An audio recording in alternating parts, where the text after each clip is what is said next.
Hey, Chad. Hi, Dean.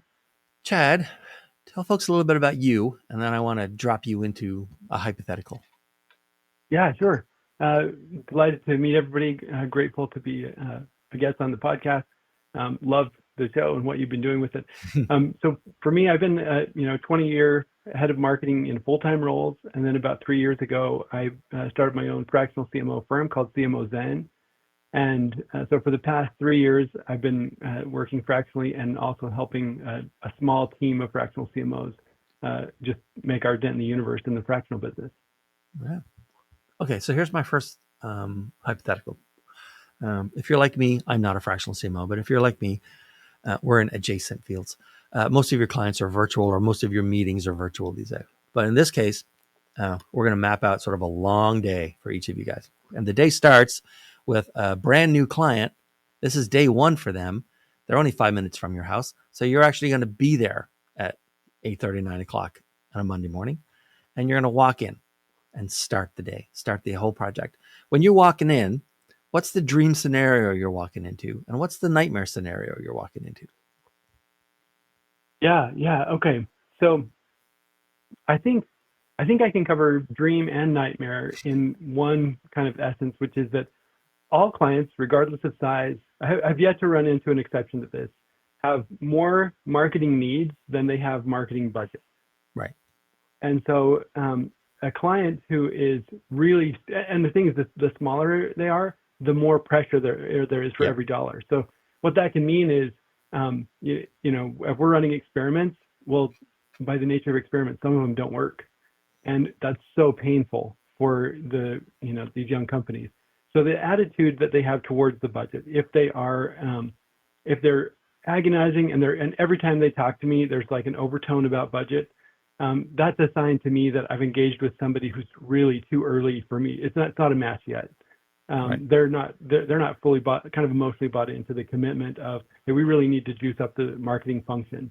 And there's a lot of legitimate reasons for why they do that. It's not that they're bad people or bad founders. It's just a mismatch. And that means that over time, that is going to continue to grow because we're going to need to keep experimenting and keep trying things and discovering what works for them.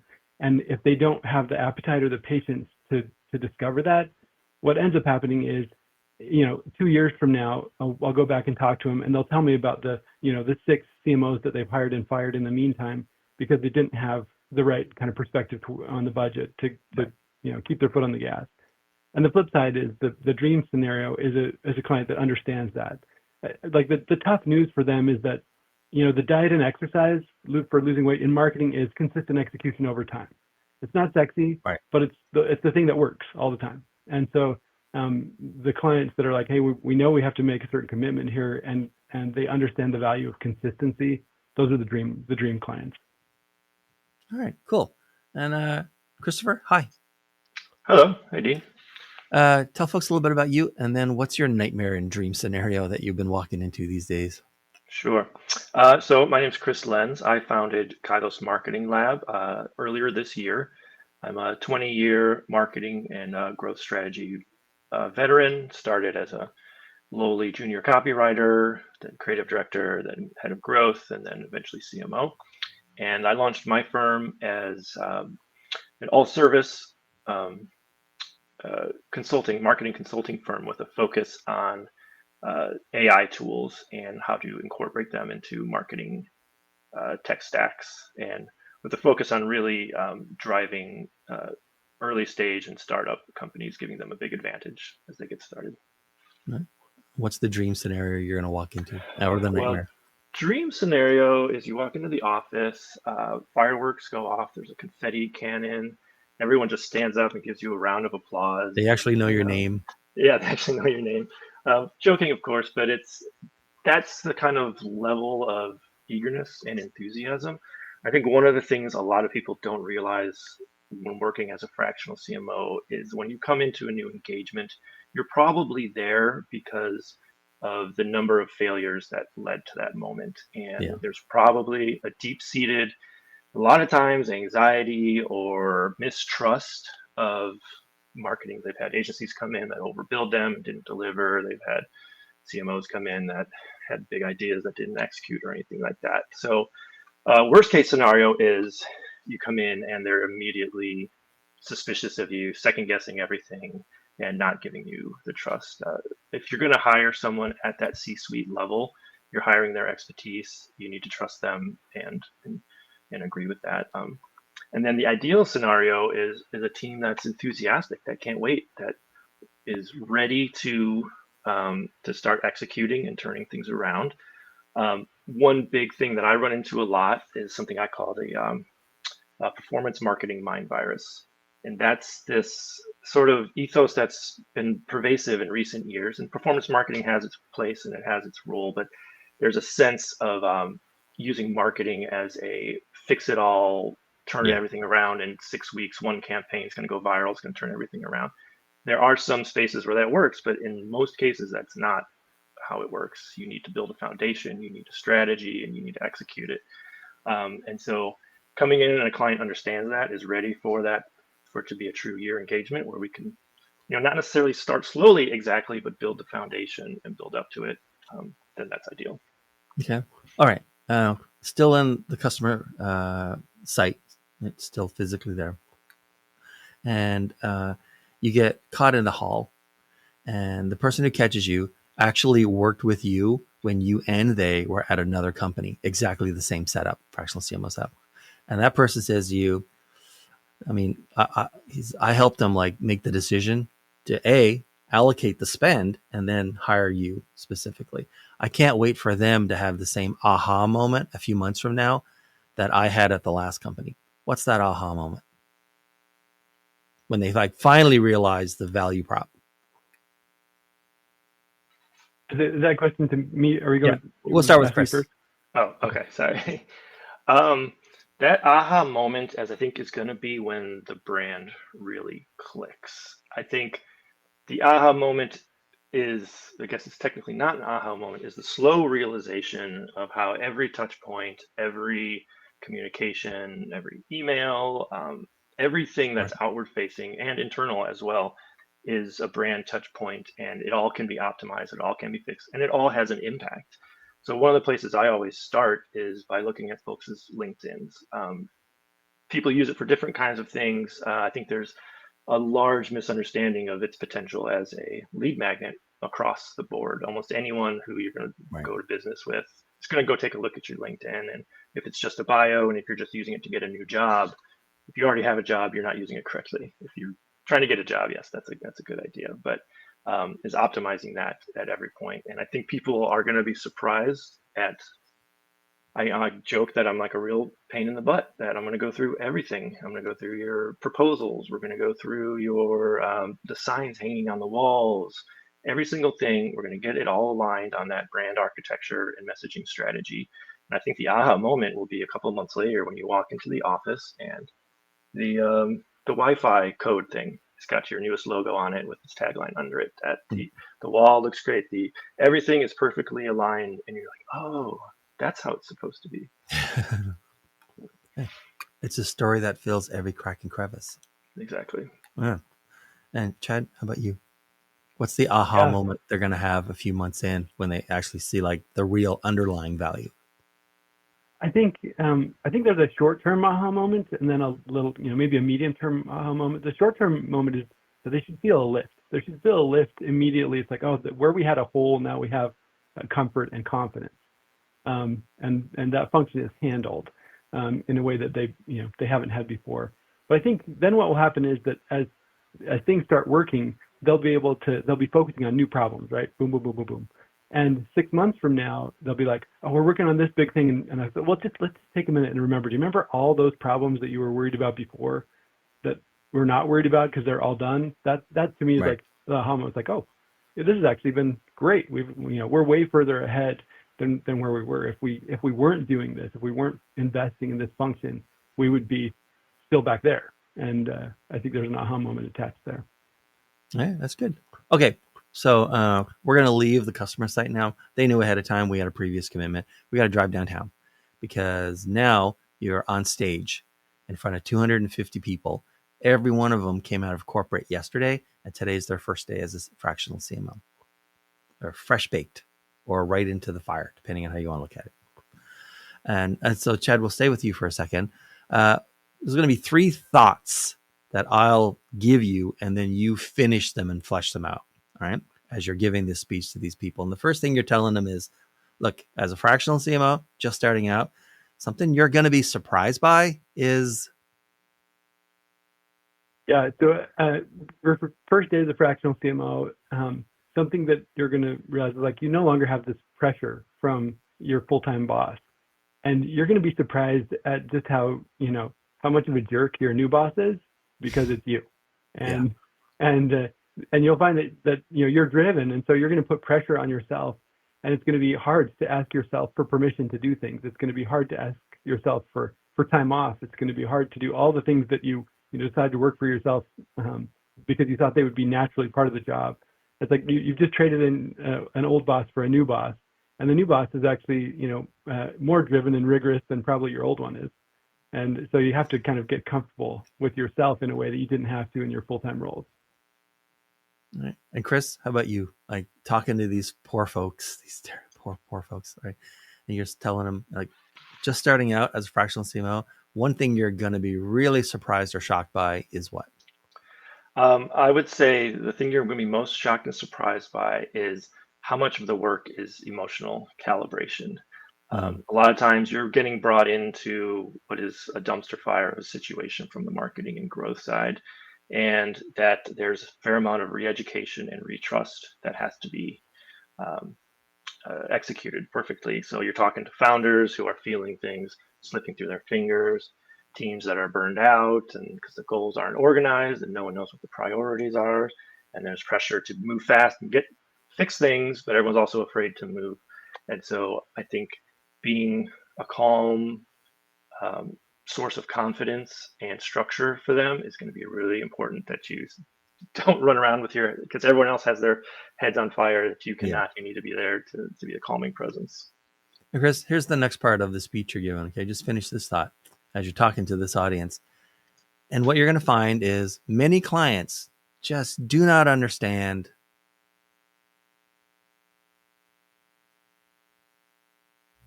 Chris. Oh, many clients. I'm sorry, I was waiting for you to finish. Many clients do not understand, I'd say, the amount of work that goes into seemingly simple things, and how you can lower that amount of work through structure and planning and execution, and especially with new tools that are available. So simple things like a well-executed brand's, let's say, social media presence might look very simple and easy and off the cuff and feel really natural, but they don't see the hours of planning that go behind it, the versions, executions you go through, the design work and the iterations and the A/B testing and all that goes behind it. And so if they want something done and they'll look at, they'll share a competitor's website or say, oh, we want something kind of like that. And you think you can just execute it, but there's a tremendous amount of work that goes on behind the scenes. And Chad, how about you? Many clients just don't understand what? Yeah, I think a lot of clients don't understand how to hire for fractional. This is really still a pretty nascent model for labor, and hiring for fractional can be tricky. In fact, a lot of the work is actually coaching these founders, CEOs, whoever you're reporting to, about how to work with a fractional. And we don't make it easy on ourselves. Like the fractional world has CMOs. It doesn't have any of the hierarchy of the full-time world. There's not, the CMO, the head of marketing, the SVP, the VP, the marketing director. None of that exists. And so that makes it harder for the people who hire fractional to understand how do I hire right? How do I get the right person in? I also think that with the rise of more AI fluency, that what that's doing is it's causing a shift in our hiring. Like if we looked at how we valued skills versus abilities in the past, we indexed heavy on skills because the best hire is going to be the person who was most recently doing almost the exact same thing as what I want them to do. But with AI, things are moving fast enough that really that's shifting. And the ability, so before I might have looked at ability as somebody's capability to learn something new, but I was going to have to invest in them to get them to to realize that ability into a new skill. But now the ability to solve problems and reckon with a landscape that's changing, I think that's shifting to where abilities are becoming more important even than whatever you were doing recently. Yeah, I hear that. That's my business right now. Okay, and so Chad, so as they're trying to you got chatty and you went over your allotted time as a speaker. And so they're trying to usher you off the stage, but you're not going to go just yet. You got to tell, look, I got one more thing to tell you before I go. If I can only leave you with one lesson about getting clients, here it is. Yeah, my one lesson for getting clients is that I've used all the same kind of channels to reach clients that I coach my clients to use. But if I step up, zoom out, right, one layer, getting clients is all about starting and deepening relationships. And so what I found is that those mechanisms where my relationship starts colder work less well. When the relationship starts colder, it means the sales cycle is longer, the deal size is smaller, and the churn is higher. So I lean in on those channels where I can start and deepen relationships quickly, so that they're warmer and deeper from the get-go. That's the best thing that I found. And Chris, how about you? What's the one thing you want to make sure these new folks understand about getting clients? I would say don't be afraid to give away your knowledge. Mm-hmm. I think there's been a big shift towards this. So I think people are realizing, and we're moving away from the model of, which is the go-to template, which is, produce a PDF guide and have people sign up for it and download it, and then you get your email list. That doesn't really work like it used to. And so on your LinkedIn and on your website, if you have insights, share them. Don't be afraid don't try to gatekeep them. Make sure you share them, and that's what's going to build your authority in the audience. It's going to build trust with the people who are out there. And if your insights are good, that's going to be the draw that brings them in. And it's not like people are going to steal that and execute from you. Your clients aren't going to be able to do that. And so you're essentially telling them what you can and will do for them by sharing that. So right. You can't miss. Well, agree with that. Okay, so they finally got you guys off stage. Now you're out on the floor. There's lots of booths. There's lots of people milling around. You've even, like you would at any conference, you've got some meetings set up. Like, I'll be at the coffee station at 3:15. Let's do 15 minutes together, kind of thing. And so, Chris, as you're talking to prospective new clients, first meeting ever, what do they tend to overrate and what do they underrate about marketing and fractional CMOs? Marketing or fractional CMOs? I think they overrate how quickly things can be fixed. There's this sort of performance marketing mind virus that they think someone can come in and turn things around in a couple of weeks. And I think they think that because a lot of agencies go to market promising that kind of thing. And that's where a lot of the disappointment comes from. And then I think they underrate what a good brand really delivers in the long term. I think we see a Nike or an Apple and we just take them for granted as they are. Right. We don't see all the failed brands that litter the path to there. And so taking the time to build that voice appropriately, to tie it to positioning, all those strategic steps, how valuable that ultimately is, and how you can build a foundation for 5-10 years of growth by a year or so of focused work. Mm-hmm. And Chad, how about you? What do you think as you're talking to prospective clients? What do they tend to overrate and underrate about marketing or fractional CMOs? Yeah, I think it's the silver bullet. They're looking for the silver bullet, and the thing is, sometimes the thing that they believe is a silver bullet actually has real value and really can move the needle, but it maybe can't move it as fast or can't move it as cheaply as they think. Almost everything takes longer and costs more than you think. I think AI is a good example of that right now, where there's a ton of promise, but you see a lot more people enamored with the promise than you see realizing the benefits. Mm-hmm. And I think part of that is there's this suck threshold of adopting new technology, and with AI, it's that promise, but it doesn't mean that you just wave a magic wand and all of a sudden all these results pour in.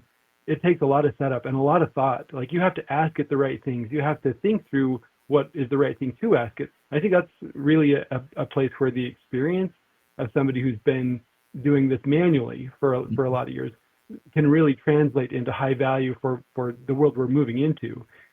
Is because you know the right questions to ask, you know the right processes to or at least you have a way to get there. All right. And then as you're talking to clients, like what's like a red flag and what's a green flag that they might give off as a signal where you're thinking, oh, this could be really interesting, or oh no, I'm not even sure these guys should be in business. No. Like what's a red flag and a green flag? Yeah. So green flags are people that understand that they need help. It's a shortcut to trust.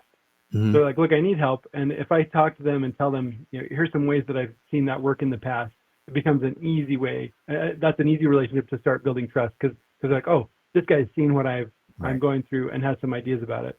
I think red flags also are probably mistaken beliefs, and things like this should be fast. Like they're looking to make a magical hire or to launch a magical channel, or they have magical expectations. Like, hey, everybody else in our industry is growing at this rate. We should be able to grow at 10x that rate if I find this magical hire or I spend in this magical channel. And Chris, how about you? What's a red flag and a green flag with a prospect? Yes, the red flag is the CEO or founder who imagines that they should have been a world-leading marketer in another life. And so they've got all the ideas and they essentially just want you to do what they want you to do, despite your years of experience and the fact they hired you. The kind of hanging over the shoulder type. That's a huge red flag for me. I like to embed into the team. I want to be in the mix with everybody, but I also need the leeway and the trust to do what I think is right. Otherwise, it's not the right fit. If I'm just expected to execute someone else's vision, then it's not going to line up. And then the opposite is the green flag would be the CEO who understands that their role is to think strategically and guide the vision and work collaborative with me, communicate regularly. We'd be in touch as often as they want. I like that level of collaboration and feedback, but they're also going to defer to my expertise when it comes down to it. And especially with creative, I think a lot of people have really strong feelings about creative, and it's something that's really hard to quantify when it's right or wrong. There's really no data you can do. It's just a feeling, but you have to trust the people who've been doing it a long time and when it's right and when it's wrong. Okay, so it's the end of a very long day for you guys. You're in the elevator on the way to the parking garage. You don't know anything about the other person except that you're both fractional CMOs. So you're going to take turns asking each other one question each. Basically, you can just think of it this way. Hey, we don't know each other, but I know you're a fractional CMO. Can I ask you this? And then just like, what are you going to ask? Chris, what would you ask Chad? I'd ask, when you've worked with the truly high-functioning founders or leadership teams, what's the thing that they do differently that distinguishes them that you see in your clients that's ideal? That's good. I think the thing that is the biggest hallmark for me is that they seek to find and tell the truth. They look for what's really happening. Founders can have the reality distortion field, and sometimes they need it because that's how they do crazy things like start companies. But also to have a bent towards the truth. Those guys or those men or women seem to end up in the best places. And Chad, what would be your question for Chris? Yeah, I'd love to know what was your favorite recent project? What was the one that got you going the most and why? Yeah, I would say it's kind of big picture. It's like what I've really been excited about with executing with a number of clients is AI automations and realizing the impact that it can have when they can be set up correctly. And you see activities and functions that used to take entire teams hours to do that now you don't even need to press a button. They are happening automatically in the background, and to see the change operationally, it's incredible. That's like the aha moment where a marketing director or manager realizes they don't have to go on LinkedIn and do the posts and do all of the things anymore. And now their brain, that big part of their brain and their hours can start thinking strategically, do the things that they actually want to do. And it's really freeing and empowering. And so I'm just seeing that across all my clients right now, and it's just really fun. It's my favorite part of the job.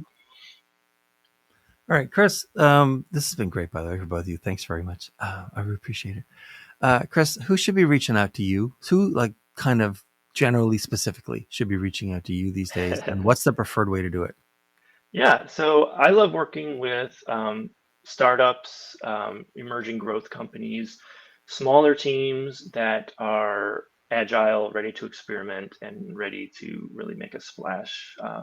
My favorite thing is helping small companies punch above their weight class. And I get a rebellious charge out of knowing that there's these clunky giant marketing teams out there who are locked in these boxes, whose Yep. companies aren't letting them use AI, and they're just spinning their wheels. And meanwhile, I've got my cohort of agile, fast moving folks who are gaining speed on them. And people who are starting with their AI frameworks and policies right now are just getting a massive advantage over those that aren't. So yeah, people who are AI focused, who are ready to make some growth. And then, yeah, you can come at kairos.ai is my website. And so all my information about my approach is there. And you can happy to have consultations with folks. So. All right. And Chad, how about you? Who, like, sort of generally, specifically, should reach out to you these days? And what's the best way for them to get in touch with you?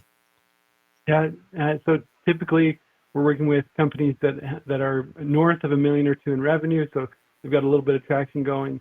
We're working with companies that are in technology sector, so fintech, edtech, medical technology, or just straight up B2B SaaS. And then we love some of the blue collar industries. We love working with manufacturers. All of those are great clients for us, and we're seeing good results for them. And the best way to reach out is you can go to my website, which is cmozen.com, or reach out to me by email, which is just chad@cmozen.com. And I still read those manually, and we'll respond. All right, guys, thanks so much for being here. This was great. Thanks, Chris. Thanks, Chad. And thanks for watching, everyone. Yeah, thanks so much for having us. Yeah, thank you. And then we'll see everyone next time.